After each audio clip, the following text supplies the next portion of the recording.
Hello, everyone, and welcome to It's Always Sunny in Phoenix, a weekly podcast where we keep you up to date on everything Phoenix Suns basketball.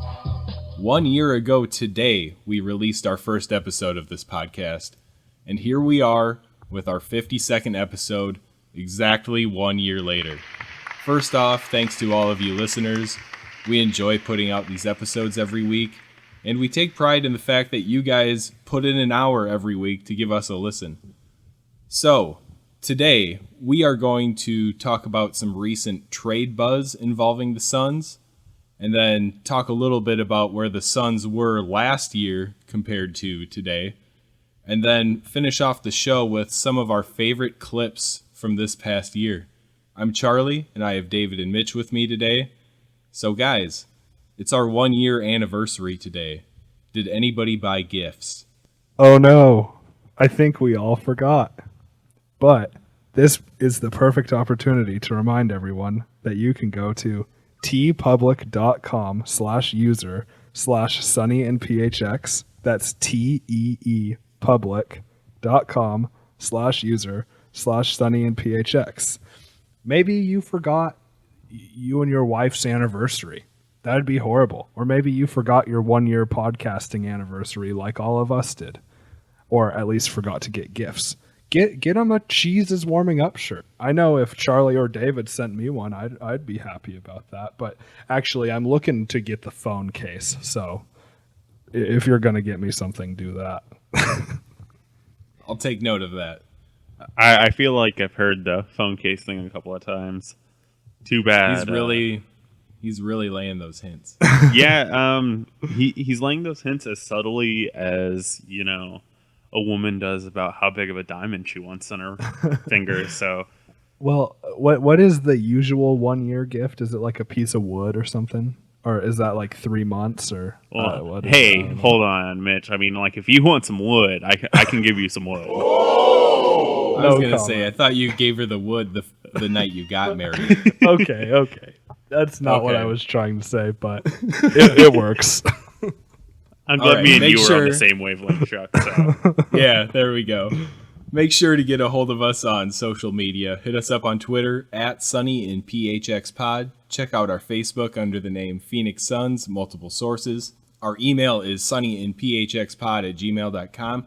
And of course, check out the website at sunnyinphxpod.com. All right, let's start off and talk about some of these trades that we've been hearing about over the past week, or a couple weeks here. And before we get started on that, the Suns released shooting guard John Jenkins on the 6th of the month before having to pay him his fully guaranteed deal for the season. So this opened up a roster spot for the Suns, making them much more flexible when it comes to making a trade when that deadline comes along. Things are happening. That's right. And the first one we heard about, which makes a lot of sense to me, would be PJ Tucker to the Knicks. Tucker would be a great addition to that Knicks front court, being able to fill in with Carmelo and Porzingis.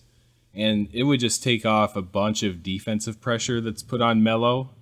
It's not his forte or anything, but he'll be able to definitely focus on what he does best, scoring. So the Knicks are sitting at the 10 seed in the East right now. Do you guys think Tucker would be enough to get them over the hump and into the playoffs? Well, that's kind of tough. I think that you look at PJ Tucker as someone coming off the bench and going into lineups with Courtney Lee, Carmelo, and Porzingis, and either Brandon Jennings or Derrick Rose. I'm not sure entirely if he moves the needle at all for them. If they are really trying to get into the playoffs, I guess it kind of makes sense, but this is something that I honestly hadn't even heard of until you brought it up the other night. So I don't personally know if it would even really be worth it for the Knicks, unless they really feel like, I mean, I don't know. I'm really would just be grasping at different ideas because this trade doesn't make a whole lot of sense to me personally. Well, I think first the thing you have to look at is the Knicks are a super team. And adding another superstar to that mix, I mean, PJ Tucker would fit right into that super team. But on a serious note, we know that Jeff Hornacek likes PJ Tucker. I think that's why we're hearing these things. So whether he's the best fit or not, I think it's solely because Hornacek knows PJ Tucker and likes him. Yeah, that's a very good point. I was fair. thinking about that too.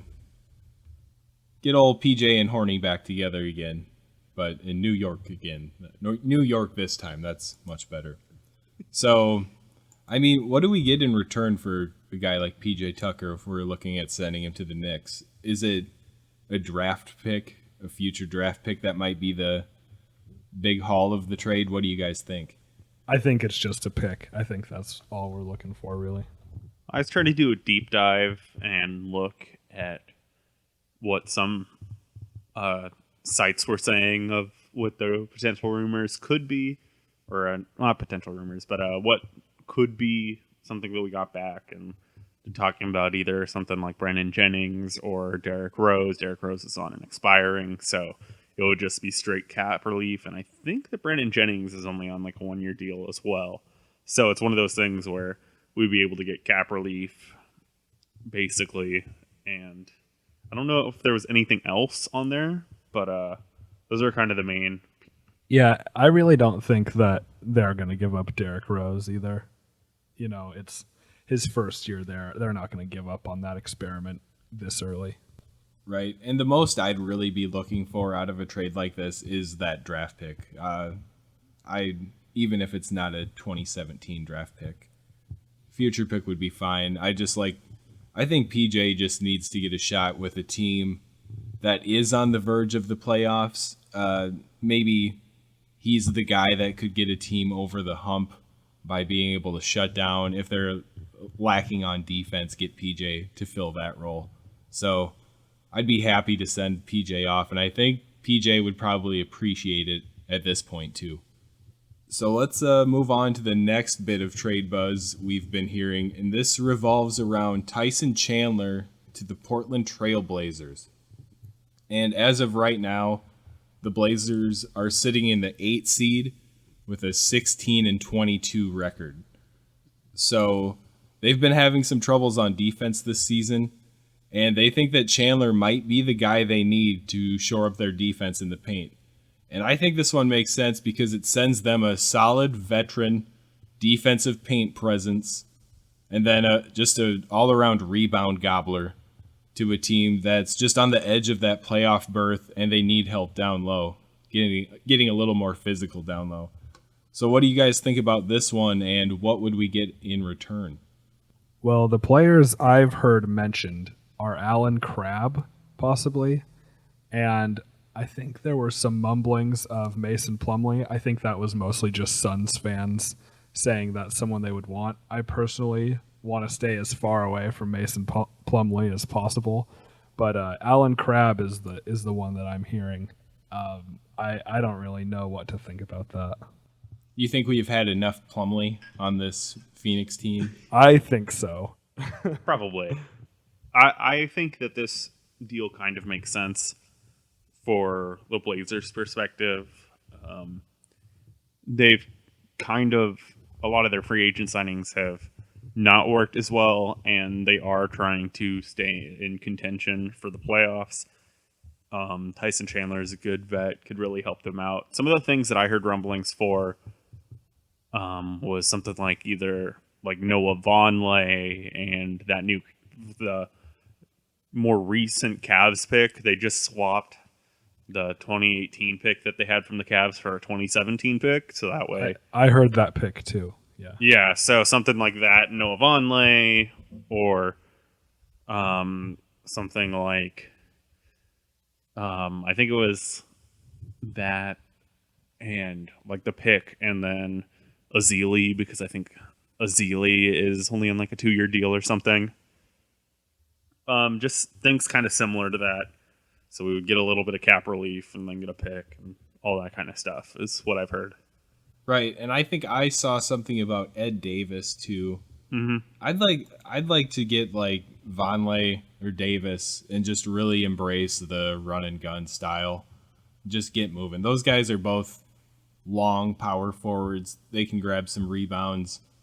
I don't know. Maybe that's worth a shot this season. Why not?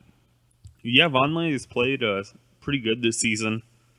I know that him and Chris were kind of getting into it in summer league. And Booker. I think regular started with Booker and ended with Chris, I think is how that went. Yeah, but Noah Vonleh is a guy that a lot of people thought was going to be like a Chris Bosh light when he got drafted as a project player, and I think he's a good player and would love to see him in a Suns uniform if we were to have to trade Tyson to the Blazers, because it might be fun. I just don't want Myers Leonard. Oh, no. He might be the one player on that team that I want less than Mason Plumlee. Ooh. Oh, you don't want Evan Turner on his $70 million contract? Ooh, okay. Yeah, that's a good call, too. Yeah. I think I saw his name in there somewhere, too. Yeah, I think I did, too. You think, oh, Evan Turner would be a nice fit on this team, but then you remember that contract and quickly change your mind. You think Evan Turner will be on a good player on this team, and then you remember that he's Evan Turner? Yep. He was good when he was in college. I mean, And that's about it. yeah. So is Adam Morrison. So is Luke Babbitt.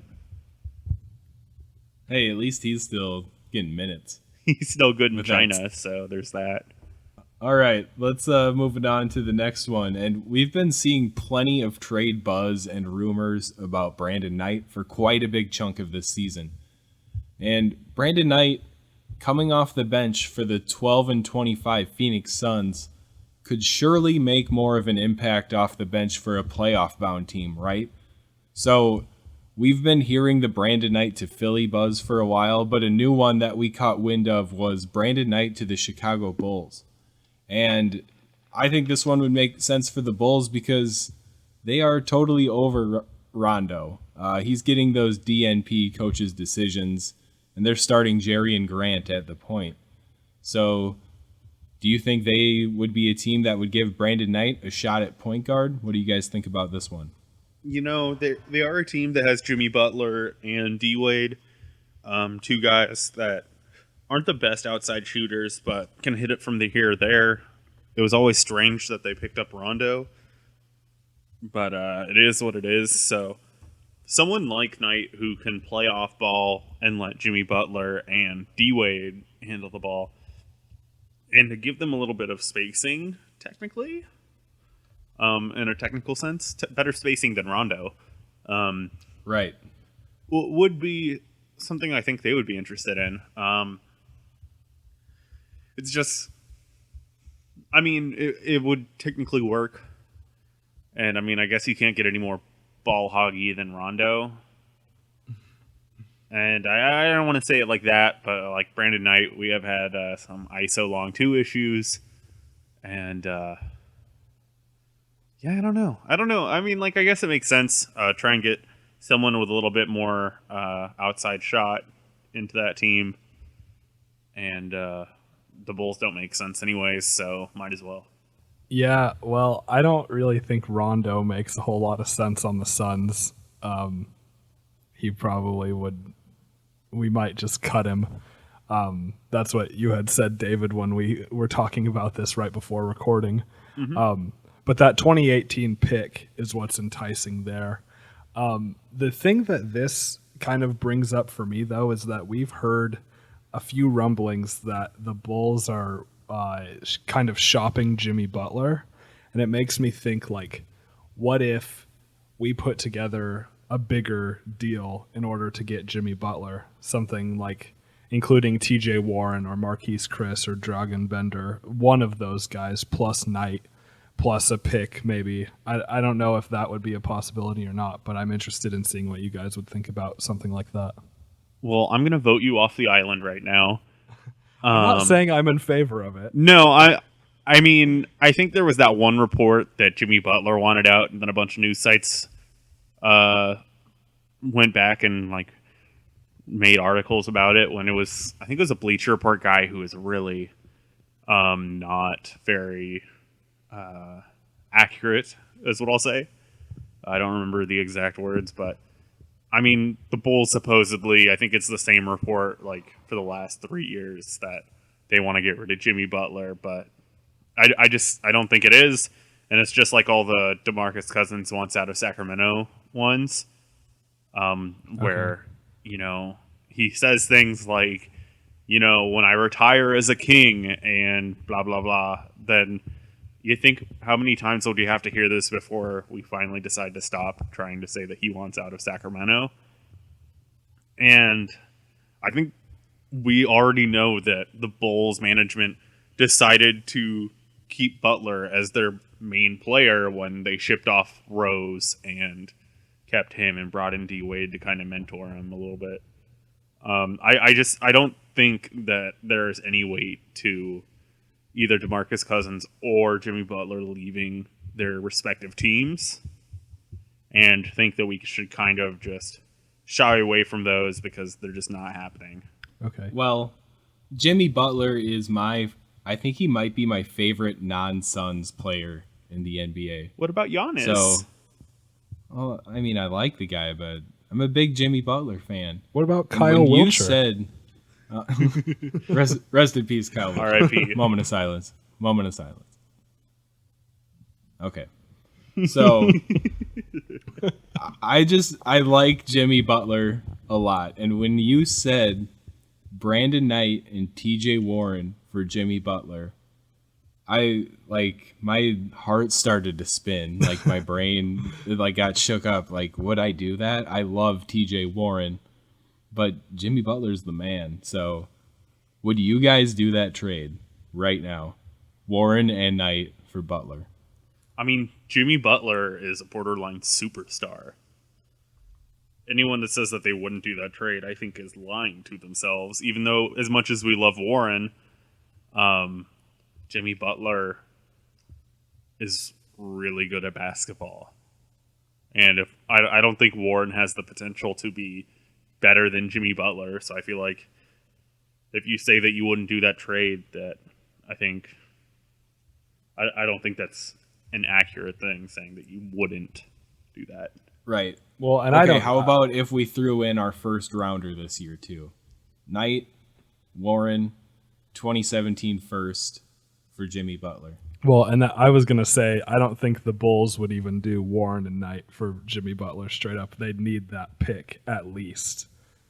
I don't know. That's a tough call. See, and my previous argument still stands.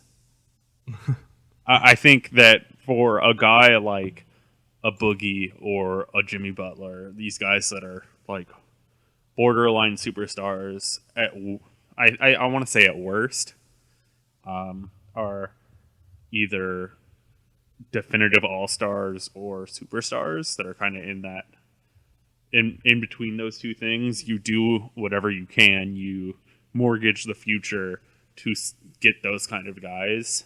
And I feel like my previous thing of you just do it no question is the same thing. What about Mirotić? He's another name that's kind of been thrown around a little bit, maybe not coming to Phoenix, but on the trade block. I'm not a big fan of Mirotić. He's not as good of a three-point shooter as his reputation is. And I feel like he has a better reputation than he is a player, and he already is kind of an older guy. I think he's he's not like really that much older, but I'd rather keep with like Marquise Chris and Dragan and just give them minutes than trade for Mirotić. Yeah, that's fair. A friend of mine who's a Bulls fan, I asked him about that possibility, and he said that Mirotić is too inconsistent. And I said, he'd fit right in Phoenix. Yeah. Well, a swap Knight for Mirotić seems like it makes sense then. Yeah. It's just, what position would you rather have very streaky play from? Right. But the only thing I have to say, like, Mirotić is my beard inspiration. Ooh. That's a good point. I want to grow a beard like that, so I guess it'd be nice to have him here just to monitor it, take a good look at it. You say that now, But- but no, you don't. Okay. That's fair. That's fair. All right. Yeah, let's move it along. And in honor of this being the 1-year anniversary of It's Always Sunny in Phoenix, let's go back to last season and talk about where the Suns were compared to where we are now. And I think it's fair to say that we're all feeling a little better right now than we were last season at this time.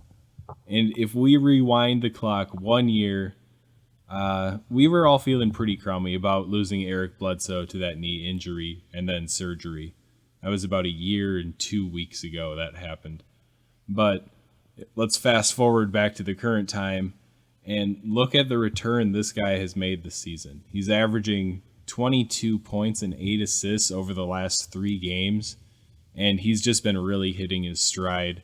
And we all thought Bledsoe might take a little bit to get back into the flow of the game with the team, but he's been great all season. So what do you guys think about Bled coming back from that injury?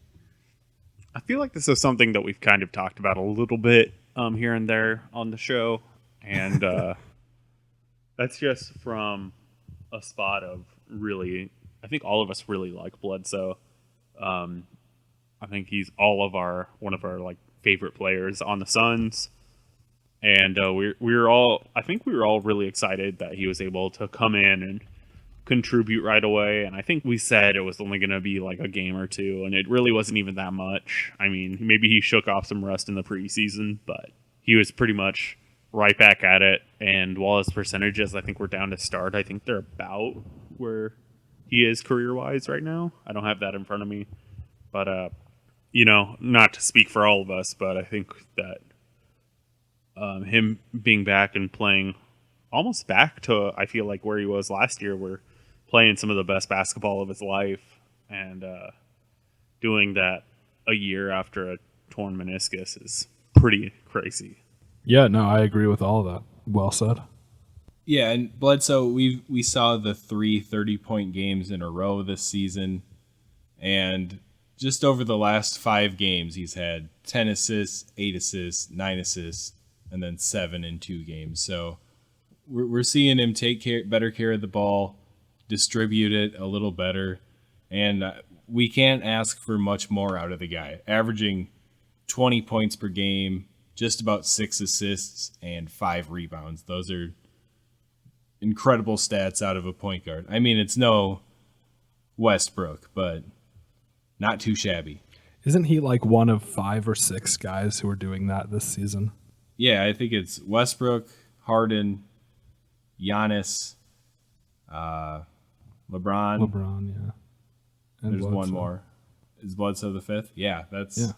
I think there's That's great. 6. I don't remember who the other one is, though. Seems like we may be missing one, but Still, it's Hey. it's really cool. we were close. Okay. So, and let's just look at the difference in the roster compared to last year. And we actually have 8 players back from last season and the Suns saw 24 players don the purple and orange last season.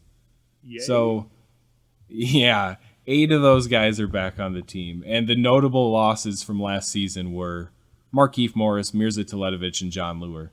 And then if we take a look at the guys who replaced them, Marquise Chris, Dragan Bender, Tyler Ulis, and then bringing back Dudley and Barbosa, you just have to be pretty happy about that swap and how that looks for the future. And, maybe I'd like to see Mirza back here bombing some threes every once in a while, but we all have to be pretty happy with how this roster looks moving forward, right? Yeah, I mean, as much as I miss like John Lure and Mirza, I am really happy with how we have been playing. I think we've been playing really strong and really putting it out there, and that's exciting to me, and it makes me really happy that I feel like we've turned it around really well. Yeah, I agree. I miss Mirza most of all. There's a couple guys I don't miss, aside from the obvious one, but Sonny Weems. I mean, remember the beef that he had with Booker? That was like a little behind the scenes, but Yeah. I mean, that was there. And I'm glad we don't have Sonny Weems. Or, I mean, as great as Ronnie Price was last season, for himself, really stepping up and playing really hard, I think it's really nice to have a healthy backcourt. And yeah, I like that we got younger. I think we've made some good improvements that are going to pay off. Yeah, I feel like even our backcourt situation, last year our starters going into the season were Bledsoe and Knight, and we brought in Ronnie Price. We had Sonny Weems. We lost both of those guys. Then we had Booker and Archie, and I think that was it going into the season. We had a variety of D-League guards. Yeah, including Jordan McRae. We had a bunch Lorenzo of D-League Brown. guys, but I think those were the ones that we started the season with, was those 6 guys, really.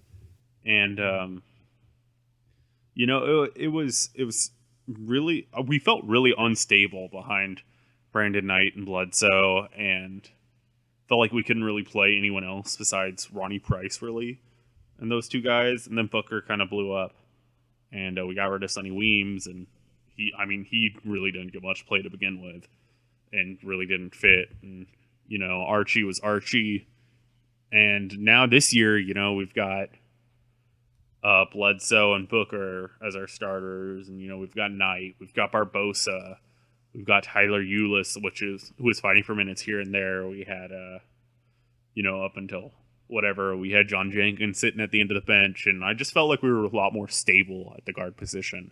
Yeah, I just remember early in the season last year, there were a few people calling for Sonny Weems to start after preseason. I'm just glad we're not there anymore. Right. I'm glad that, obviously, Sonny Weems to start for a NBA team at shooting guard last year, pretty outrageous statement. But, then we were coming into this year, we were thinking, is Knight going to be starting at that 2 guard? But it all paid off. Booker's that starting 2 guard. We're all pretty happy about that. And, just the general outlook for the future of this season compared to last season, that's something that's really stood out to me so far. And I have a serious question for you guys. Other than watching the emergence of Devin Booker last season, what else were we really looking forward to throughout that year? The draft. Right. Exactly.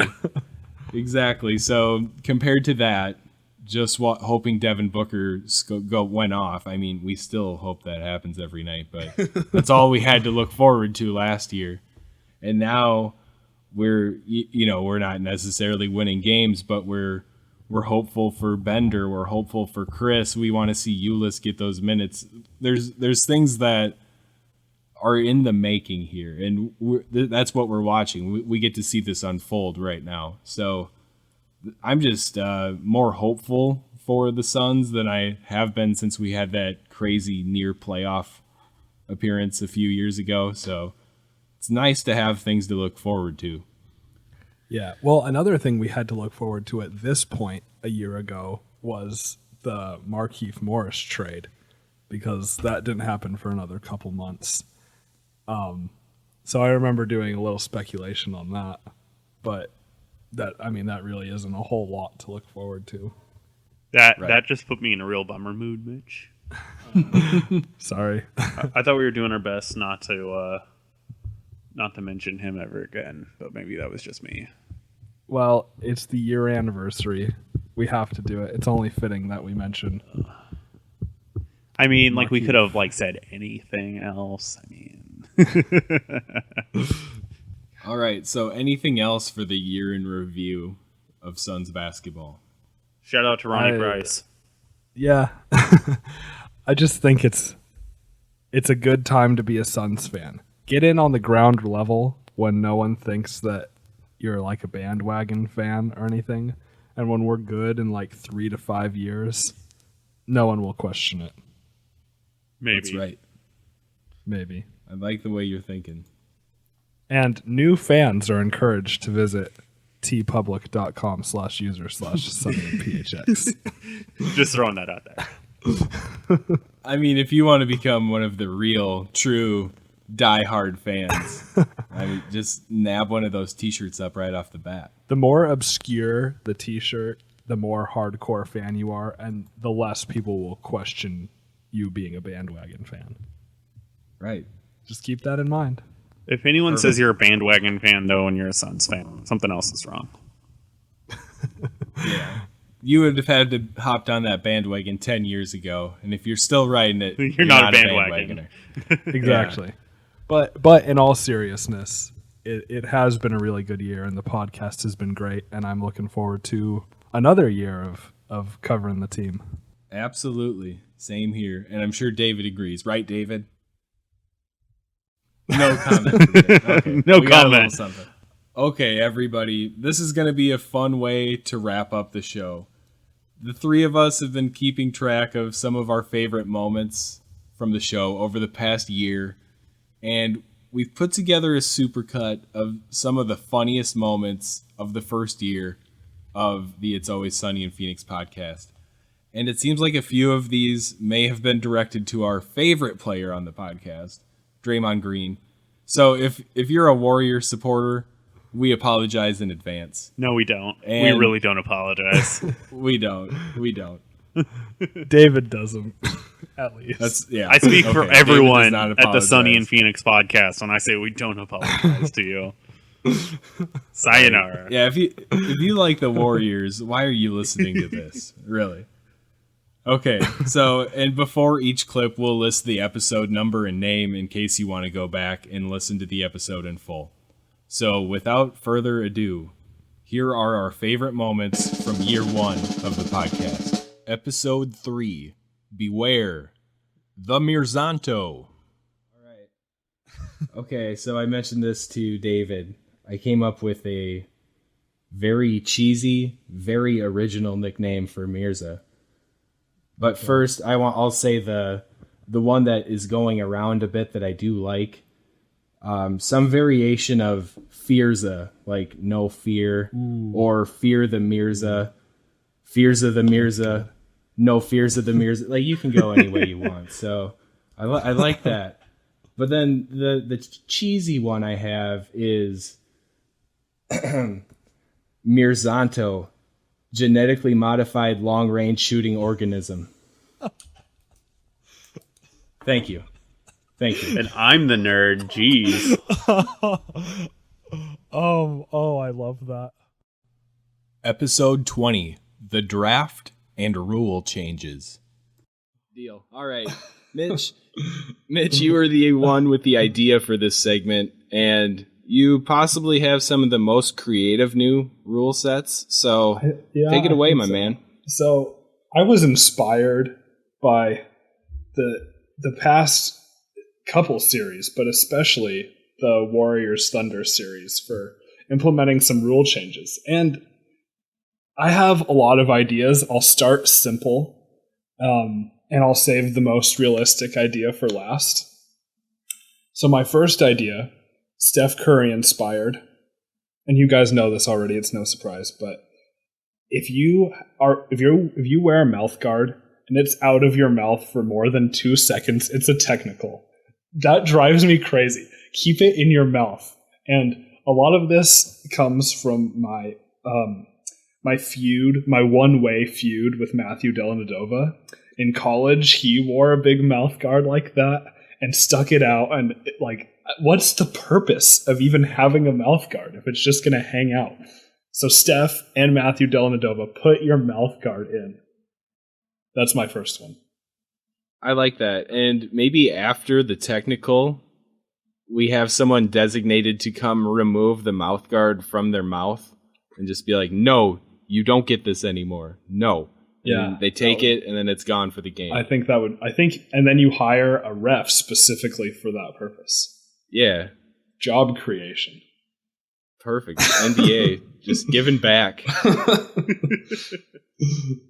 What else? Mitch, Keep going, man. Okay. I like it. Okay. You keep going. So then another idea that we kind of discussed a little bit last night was if someone flops, depending on the severity of the flop, it turns into a power play. The flopper has to go into some sort of penalty box, but it's very demeaning. I'm not quite sure what it would look like yet, and maybe you guys can help me out with that. But if you flop bad enough, most simple flops will be a 90-second power play. So that's a little bit less than 4 possessions. And really good defensive teams can hold the ball. It's just like hockey. You on the power kill, you dump the puck to the other end. So what you could do in basketball on the power kill is just throw the ball into the corner and dribble around. And it would be hard, but that's the point. It's supposed to be hard, and that would help eliminate flopping. So power play on floppers, but I think as far as I would want to go is minors and double minors. So I guess we could call it minors and majors in basketball. So it'd be either 90 seconds or 180 seconds. So for a really, really bad flop, like there were a couple of pretty horrible ones this year, those would be 180-second power plays. And then that led to another idea of lowering the hoop, putting it on the ground, and having someone stand in front of it. And then instead of on the floor, everyone would just skate on ice, and the ball would become this little rubber disc, and everyone would hold sticks. But I've decided that I don't want to make 2 of my favorite sports the exact same thing. So just power plays. I think basketball could really use power plays. We already almost have the 1 possession, though, on either side, because half the time when guys flop and then they're too busy complaining when they don't get the call, that then they just don't get back on defense. Like a certain donkey face guy that breathes through his mouth. Who's that? Oh, I don't know. It was just an example. Okay. I hear you there. Wow. All right, David, after that, I think maybe you should throw out a rule change here. I'm interested. Yeah, so I've had the idea after watching the last couple of games that every team's allowed to have an enforcer. And just quit. Just straight up, just don't stop even worrying about, but like just one of your guys is just out there to just like clothesline someone. Like sometimes, like we had Raja Bell who would do that every once in a while. Like there was that famous one where he did it with Kobe. And like, I mean, Bill Laimbeer could come out of retirement and make a couple $1 million to just be an enforcer on a team. Kevin Garnett. He could play for 30 seconds a game. He's already an enforcer, though. He just does it with his mouth. That's true, but he could do it physically and play for 5 more years. He enforces from the bench and then frightens everyone within five rows behind him. He just frightens all the fans too. Yeah, no, that's about right. But yeah, so mine is an enforcer, and you can use your enforcer to take out another enforcer, but that's your use of your enforcer, and you can't use them for the rest of the thing. So you got to be smart about it. And I mean, if there's that one guy that just keeps on flopping or having a certain shot motion where he flails and starts kicking people in multiple areas of the bodies, I don't know why that came to me just now, but you send out your enforcer and just, rough him up a little bit. Yeah, give him the business. I heard this guy, someone that you're talking about, I don't want to put any names on this or suspect who you're talking about, but I think he kicked someone in the armpit. Yep. Wow. A rather tall gentleman, too. He kicked him all the way up in the armpit. How do you do that? A certain impressive. Tall gentleman near and dear to my heart, he kicked in the armpit. I mean, it wasn't... it's just an example, but when you kick someone that's getting close to 7 foot in the armpit as part of your natural shooting motion, and then you have a certain other guy that's the color commentator that's talking about how that's part of his natural shooting motion, I don't know who these people will be, but, maybe you should send the enforcer for the color commentator guy, too. You should be allowed to do that when they start saying stupid stuff. I'm hurt that you think mine aren't thoughtful. Enforcer. Hey. Get a dude to blast him. The Thunder just have Nazir Muhammad just sitting on the bench not doing anything. Come on. If he had like the go ahead to just go out once a game and just like completely pile drive a dude that's being annoying and won't stop breathing through his mouth, I think that's a great idea. Also, I have a couple other rules, by the way. I have a couple other rules that I've been holding on to. Let's see. If you trip a guy, that's a foul. Let's see. If you accidentally punch a ref somehow, it probably should be a technical. Let's see. When you are pulling down on someone's arm while they're trying to get a rebound, guess what? That should be a foul. Hey. Oh my goodness. We don't talk about that on this podcast. No, you just to really make the effect known and to really deserve the foul, I think you actually have to separate a bone from the other, possibly a shoulder or a collarbone or something along those lines. I think that's what really takes it to the learning next experience. Oh my Boxing out is important. Boxing out. Don't just try a little harder. Nazir not to Muhammad get is tangled just up sitting next at time. the end of the Thunder bench. He's not even retired. I thought he was retired. He's just still chilling out on the bench, just not doing anything. Every game, just pile drive that donkey face. One per game. One per game. What about? Get one. The enforcer gets one. Do you have any ideas on how to eliminate these moving screens?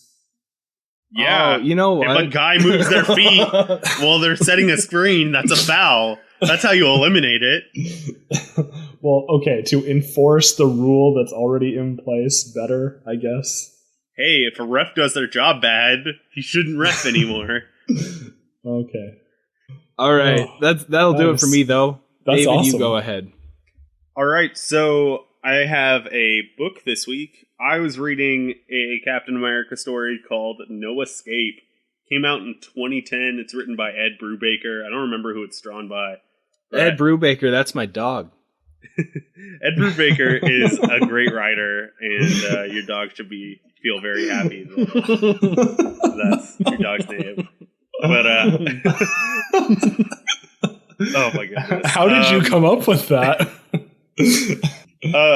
Ed Brubaker is a pretty good writer, and so just look up the story. It's not Steve Rogers' Captain America, but it's a different Cap, and it's just a good story all in all. And with Captain America kind of in the news this week, check it out. Come here, Ed Brubaker. Oh, okay. Oh, sorry. Let me wipe these tears. That was so funny. Okay. Episode 34, the Charles Barkley edition. So after his 4 seasons in Phoenix, it seemed like Sir Charles was getting a little discouraged, and it seemed like his best shot at winning a ring was in that first season he was here. He tried so hard and got so far, but in the end... Don't. Nobody? It doesn't even matter. That's right, and Sir Charles was traded to the Rockets on August 19th, 1996. So, Barkley and a second-round draft pick were headed to Houston in exchange for another Chucky Brown, Mark Bryant, the ever-handsome Sam Cassell, and Robert Horry were part of that deal. So, Barkley went on to join Hakeem Olajuwon and Clyde Drexler with the Rockets in a search for that title. Episode 48, awaiting the return of T.J. Warren. But really, I just like Miles Turner. He went 2 picks before Booker in that draft, and he was kind of a guy that I had my eye on that I wanted the Suns to take. So, definitely happy we got Booker, but Turner's a good player. Enjoy watching him play. Yeah, Miles Turner is awesome, and he looks like SpongeBob's house, and that's just a positive in my book. Why not? Also known as a pineapple. Yeah, well, SpongeBob's house actually has like the windows and the mouth True. of Okay. like the door, I see so that. that's what I'm rolling with. Okay. I get that. It's late. Leave me alone, Mitch. Okay, well, I'm not going to leave you alone because I'm going to impose my stat of the game on you right now. Impose it on me. And Force it against my will. Call me daddy. What? okay. Well, my stat of the game is going to be you're laughing now, but this is a depressing stat. We had 31 personal fouls in this game, and it led to 41 free throw attempts for the Pacers, and they made 32 of those 41 free throws. So that's a real killer. Episode 46, What We Are Thankful For. Yeah, so my stat of the game is 2, which is consecutive games that Draymond Green has kicked someone on the opposing team. I was watching the Houston Warriors game, and he elbowed Harden in the chin, and then as Harden was on the ground and Draymond was coming down, he got Harden in the face with his foot, which was very interesting and a really interesting move. And then, he was fouled really hard, so I understand how you had to kick up and dislocate something. Oh, wait, it was a flop? And it made no sense? That's right. I forgot. My bad. All right. So you said your stat was 2 then, correct? For 2 consecutive days? Yes. Okay. Mine also happens to be 2 for 2 dislocated fingers on Marquise Chris, thanks to Draymond Green. And this play, I just really don't understand how that happened. I'm almost at a loss for words. But he says these are natural bodily reactions, which is just it's just ridiculous. I mean, get this guy on a trampoline. I want to see Draymond Green jump on a trampoline, and the force that comes back once he comes down, like, do you think he goes straight up, or do you think he just like flails off like 15 feet off the trampoline? Like, I mean, come on, this is getting ridiculous. How many guys has he kicked within the last 40 games of his career? I mean, even since May, that was the Thunder series. So, I mean, he says that if you think that that's not a real thing, then you don't know kinesiology. Yeah. I happen to have a family member that has their master's in kinesiology, and I can almost guarantee that that's not how that works. Can we get them on the show next week and Yeah, let's get an expert on here. get this ironed out? Let's get it ironed out. I think we need to do justice to Draymond. I think the NBA might need someone.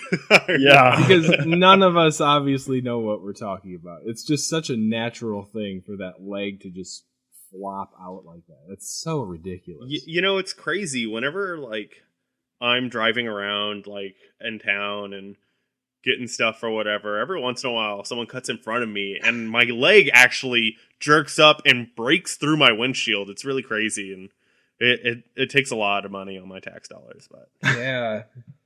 I bet your auto insurance is wondering what's going on there. well, I just keep on telling them that it's just a natural reaction from a kinesiology standpoint, and that I write down the license plate so that way I can bill the other person for me breaking my windshield, and it doesn't go over very well. I'm having a vision of the movie Pineapple Express with James Franco with his foot through the windshield with the red slushy in the cop car that he stole. I can just see David doing that. You caught me. Yeah, quickly, Mr. Silver, when you listen to this, feel free to email us at sunnyandphxpod@gmail.com, and we're happy to give our expertise so that you can figure out how to rule on this situation. Or, Mr. Silver, if you want to give us your expertise on how there have not been fines, and the only time that he actually got suspended wasn't because he kicked someone, but was because he called LeBron a big meanie head or something like that, then you can give us those too, and I can respectfully tell you that you're full of it. Yeah, you know, here at Sunny in Phoenix, we like to get things taken care of. Maybe do. not on time or timely, but we'll get them taken care of. We get them done. Yeah, but for my stat of the game, I'm going to switch it up a little bit. We've been talking about this a lot, but my stat is 15. And a lot of you know that I'm a big fan of basketball shoes. I'm a bit of a collector. So 15 is the size of shoe that Draymond Green wears and the size of shoe that kicked Marquise Chris in the hand. So, Really? Yeah, so 15, that's my stat. He's only a size 15? Yeah. I guess I that was says a thinking lot. it'd be more like a 9 or 10, 9.5 maybe, but no. It's I mean, we all saw it on Snapchat. So, Yeah, I was mean, going to say, if you want to make shoe size jokes, we're already past that. Like, we already know what's up there, so. Hey, I mean, remember, we said that we like to make timely jokes that are totally... So, if we're having a Thanksgiving episode, we might as well bring over stuff that was talked about in the summer. Happy Thanksgiving. It's December 4th. You guys know what they say about big feet, though. Big shoes. socks. So I had a really tough time coming up with two of my favorite moments from this year of podcasting. So, but as much as I could say, like, everything has been my favorite moment, just podcasting with the guys is really great. Episode 22 had two of my favorite, just absolute favorite parts that we've done while podcasting. And it was right after game 3 of the finals. Game 3, game 4, something like that. I think it was game 3. Might have been game 4. You know what? It doesn't matter. Regardless, it was a lot of fun. It was the second Draymond Green rant, I'm pretty sure, that I kind of got into, and it kind of turned into a little bit of a LeBron rant. And there are some really good riffs, and we kind of just keep going. And it's not everything, but it's a really good chunk of just some of my favorite parts from the year. So enjoy. After that game 3 win, they won pretty handily, but seems like they lost quite a bit of momentum after this last game. And they did lose some momentum, but Draymond Green suspended for next game. Do you guys think that's enough to turn the tables for the Cavs, or are we going game 7 so the NBA can make that money? What do you guys think? That's what it's all about. It's about the money. It's all about the money. Draymond Green should have been suspended before this, and not for what he did recently. It's all about the money. Okay, if this series was tied 2-2, if it were a 2-2 series after last game, would he be suspended right now? No, because LeBron wouldn't have flipped his lid and tried to get him suspended. Oh my god! Because that's all LeBron did, is he tried to do the step over to try and be disrespectful to the thing, because that's the ultimate screw you. Pippen did it on Ewing. AI did it on Ty Lue, the great all-star Ty Lue. So he was trying to do the same thing to Draymond Green, and Draymond was being Draymond. I mean, it is what it is. And then LeBron decided, oh, well, one more tech or one more flagrant or whatever the hell it is, and he's gone. So I might as well just try, since I'm not winning this game anyways. And so that's what he did. And then he complained way too much and stopped playing in the middle of the play, which I thought was the funniest thing, was that he just completely stopped playing and just got in Draymond's face. And I think it was like Curry that just drove by for like a layup. Like, there was no help defense because LeBron was too busy just trying to get Draymond to get a technical or whatever it was. And it's so dumb. If this was tied 2-2, even if LeBron tried to throw off and get Draymond whatever suspended, I think they would do it, because then it's like, oh, LeBron's at 3-2. He's up 3-2. He has the chance. He has the chance to go up 3-2. Will the Warriors be able to go through the adversity? Blah, blah, blah, blah, blah. And it would just be the same storyline. But that being said, then there's the talk right now about how, oh, well, it's the accumulation of all the things that Draymond has done. Well, how about tripping Enes Kanter in like game 5? I'm pretty sure that should have been on top of the accumulation of everything that was going on. Since he had already kicked Adams in the nuts and kicked Robertson almost in the face and kicked KD in the arm. I mean, look, you can talk about, oh, well, it's the accumulation of everything. Guess what? You should have drawn that line a long time ago, but they were down 3-1. So you didn't draw the line because you wanted those tickets sold and you wanted the money made. And you can't make that when you suspend Draymond Green and then the Thunder continue to blow them out.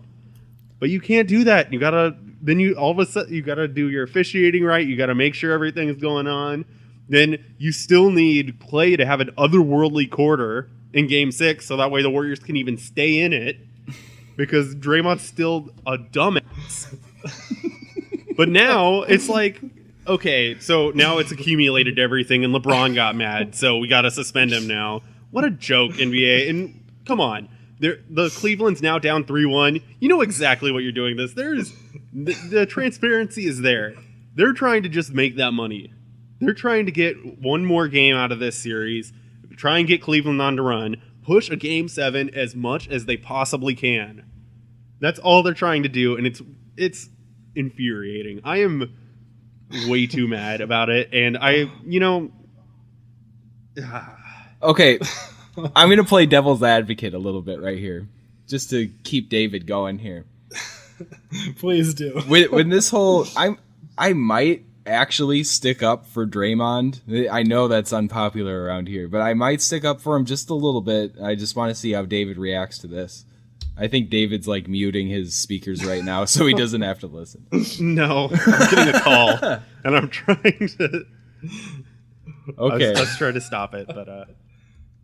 Okay. All right, so the whole scuffle between LeBron and Draymond, I was on Draymond's side a little bit, thinking along the lines of, oh, okay, LeBron, you're going to be a tough guy all of a sudden. Now at this point in the playoffs, now you're going to actually act like a tough guy and try to stir things up. Like, why weren't you playing like this the whole series, the whole playoffs? They did kind of walk through the Eastern Conference, but I think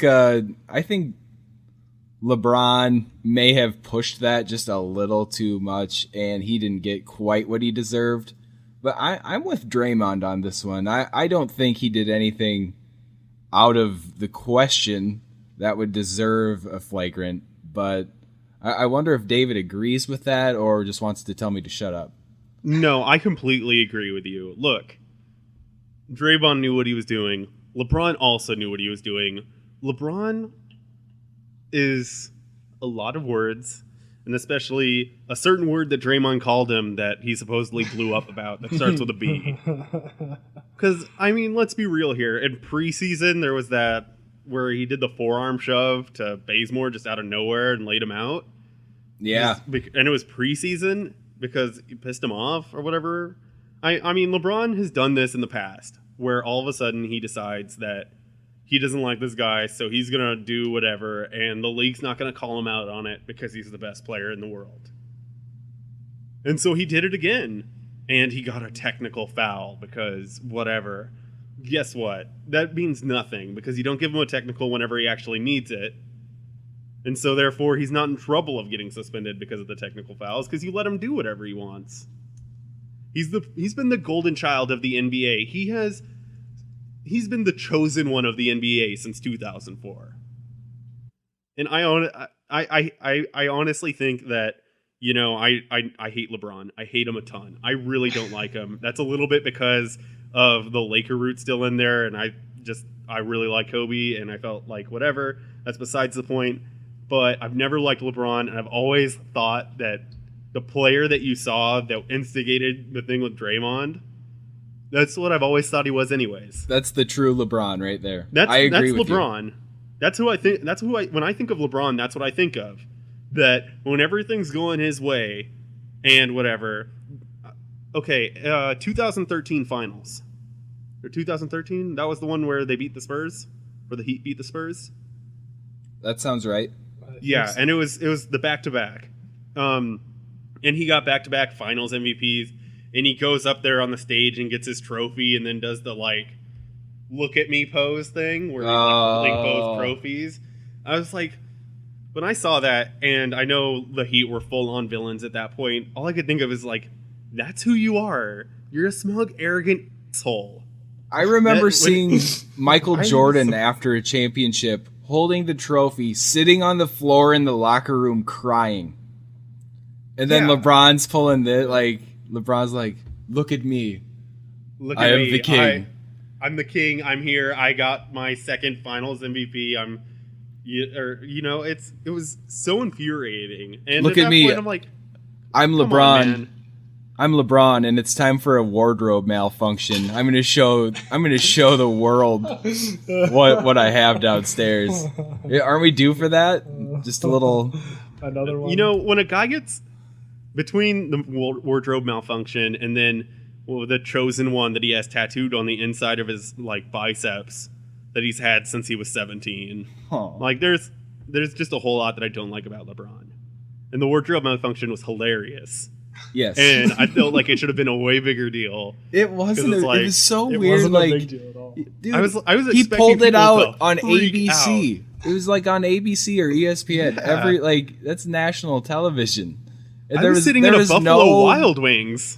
Yeah, you were at a was on the big family-friendly screen, restaurant, and you had I to look see up, that. I'm watching the game, and it goes to the timeout, and it just flashes the dong, and I'm like, is anyone going to say anything about that? Like, that just happened? You know, like, I don't want to put this the wrong way and have people get the wrong idea about me, but I was excited to see the next day all the stuff that was going to happen. I was looking forward to it. I was like, oh, Twitter's going to eat him alive. Like, there's going to be newscasts tomorrow morning talking about this, and there was nothing. The most that we got was a meme on Reddit. Yeah. That is used only on RNBA every once in a while. That's all we got. Someone photoshopped a crying Jordan down there, and that was that. They either do that or the whole LeBron face.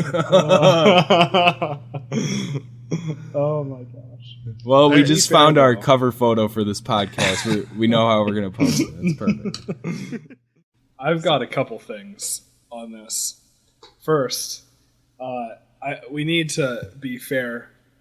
Talking about LeBron, I also have a chosen one tattoo on the inside of my bicep. Oh, I'm sorry. I hit a little didn't close know. to home, Mitch. we Sorry. didn't I'm know. just Sorry, kidding. man. No, I would never. I heard like yours is on your needles. inner thigh, though. It's a chosen one tramp stamp. No, If you ever want to see Mitch go red, just talk about an inner thigh tattoo saying the chosen one. no, Okay, everybody, that will do it for this week. Be sure to check us out on social media. Follow us on Twitter under the handle @SunnyandPHXPod. Find us on Facebook under the name Phoenix Suns, multiple sources. Hit us up through email with questions or suggestions at sunnyandphxpod@gmail.com. Head over to the website at sunnyandphxpod.com and the entire multiple sources blog and podcast network. Again, thank you for hanging out with us over this past year, and we'll see you again next week. Go Suns.